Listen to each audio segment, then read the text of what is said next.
everyone, welcome. Hello everyone, welcome back to the next video. In this video, I will show you how you can do multi-playback experience, multi-view playback experience, like playing multiple video players simultaneously in native iOS application like iOS 26. This is a new feature. So let's see. So I will be showing you first with Swift UI, and later on I will show you with UI kit as well. So first let me just mirror my device so that you guys know what I'm talking about.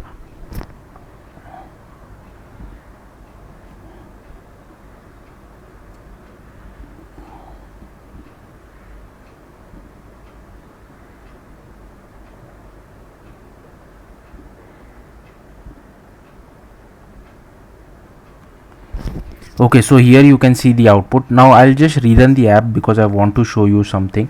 Now there are these 4 videos which I'm like streaming from a network URL, so they are not bundled with my application. I'm loading it from internet. So here you can see like we have assigned some priority. Based on the priority, the video load. So here you can see the 4th video load first, and then the 3rd, then 2nd, and then 1st. So here you can see multiple videos are playing simultaneously, and if I click on this pause button, all videos gets paused. If I want, I can just roll back 10 seconds previously and play it again. But I want to tell you one thing. So suppose if one of those videos is 10 seconds long, whereas other videos are like 15-20 minutes long, as soon as the 10-second long video stops playing, other videos will also stop playing. So this particular use case is useful when you have same video feed from different camera angles. Now I don't have a same video feed from different camera angles, but in case if you have it, this would be really helpful. So yeah, that's what we will be looking into. Let's get started on how to achieve this. So first, now even I am not an expert on this. I have just watched a WWDC session, and based on that, whatever I have understood, I'll just explain that to you. So first, just create a Swift UI application. I am using Xcode 26, so that's very important, and I have ran it on a real device. Make sure you test it on a real device as well. So here you can see this is the content view, which is the starting point. Here is our content view, and here as you can see, I have defined different menu items. So give it some ID, give it some title, give it some description, and inside this I have defined some assets. So these are the 4 assets or the 4 videos which you are playing. So menu assets, give it some ID, give it some name, give it some URL, and define a priority to this as well. So that's what I have done over here. Then here is our view model, which I will show you shortly. By default I'm showing all controls, and if view model is not if it is initialized, then we display this layout grid view with playback control views, else we just display a VStack, and inside on appear we just initialize our view model. Now coming back to our layout, first I'll show you this layout grid view model. Let's go sequence wise. So first here is our layout grid view. Okay, so again it takes a layout grid view model. In layout view, boolean value, show all controls as well, and here we are just defining a view. Here we are just looping over all of this. Here we take an h tag as well, and here for each item we just display our player view. That's all we are doing over here. Okay, and here inside body we just display our grid view. That's it. Then here is our layout grid view model. So this is a little bit complicated. So first we define a menu item, array of menu assets. Here is an array of player state as well. Then number grid columns equal to 0, number grid rows equal to 0, focus player index equal to 0, focus player ID is equal to empty, and here is our full screen player as well with our player state. Then here we have this AV playback coordination medium. Here we initialize it. Okay, here is our invalidate method as well. Here is these reset values. Then here we create all our players. So again I'll just minimize this. So first we call reset values, we just loop over it, we get our player state, and here is our focus player as well. Then we just toggle the focus, and here we pass focus player ID. Then we just call update layout grid values. Here this is the function. Then players in grid count, players to show dot count. Here is our number grid columns and number grid rows as well. Here we just call add player to layout. So this is how we add it, and here we remove our player from layout as well. So this is how we do it. Again, like I'm not an expert on this, that's why I'm quickly skimming through this. If you want, you can watch the WWDC session on this as well. And here we are setting the focus on our player. Here we set the full screen player as well. Then here is our menu item. So this is how it looks like. So here we have defined a data model. Here is our menu. Here is our menu item. This is the menu asset.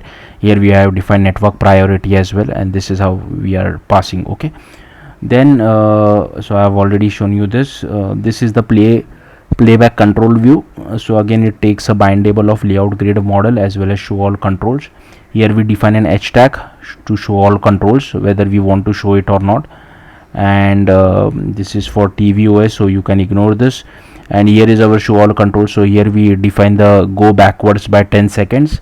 Here is our play pause button as well, and last one is the go forward by 10 seconds. Okay, then comes our player state. Now again, I'll simply scroll through this. Even I am not an expert on this, so feel free to. So basically here we are creating an AV URL asset. So if you need a little bit of knowledge of AV foundation as well to fully understand it. Now like I said, I am not an expert on this. I don't really fully understand AV foundation. That's why I've mostly copy pasted all this code from the iOS documentation itself. That's why I'm simply scrolling through this. Sorry about that. And last one, here we have this player view as well. So again, here is our player view, player state, layout grid model as well. Here we have defined an hashtag of spacer. Here is our button for this basically set focus on player. This is for set full screen player. Remove player from layout, so you can remove the player from layout as well. So suppose instead of 4 I only want to display 3, then you can, there is a delete option as well. And here if playback state dot should be hidden, and here we display z stack as well. Then here is our player view controller. Again, I'll simply scroll through this. Here it is a UI view controller representable. So yeah, this is all the code for it. And finally we have the selection button style as well. Okay, now coming to UI kit. Again, the output is pretty much the same. I mean, it's a little bit different. So I'll just open the UI kit application as well and show you guys the output. Also, given that this video are on network URL, make sure while running it you have connected to your Wi-Fi or to your mobile data. Okay, so let's go. So first let me show you guys the code. Again, the UI is just a slightly bit different because like I was running out of patience for this. So here you can see at the bottom I have shown the play pause button. So here I can just click on the pause, it will stop everything. I can click on play as well. I don't have the delete functionality in this, but anyways you can add that if you feel like. Let's come back to our code. So first, here is our view controller. So here we have defined a layout grid model, show all controls.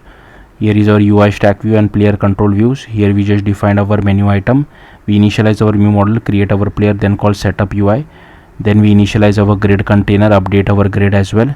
Then here is our playback control view, set some NS layout constraints, and this is the code for upgrade rate. I'll quickly go through this. Feel free to pause the video if you feel like.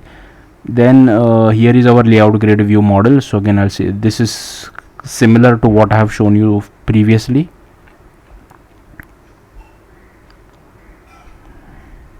Okay, then here we have the menu item as well. Then here we have playback control views.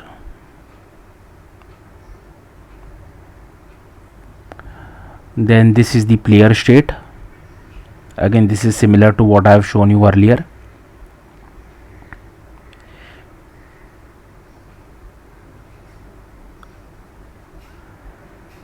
And here we have the playback player view controller UI kit. Okay, so yeah, that's all there is to it.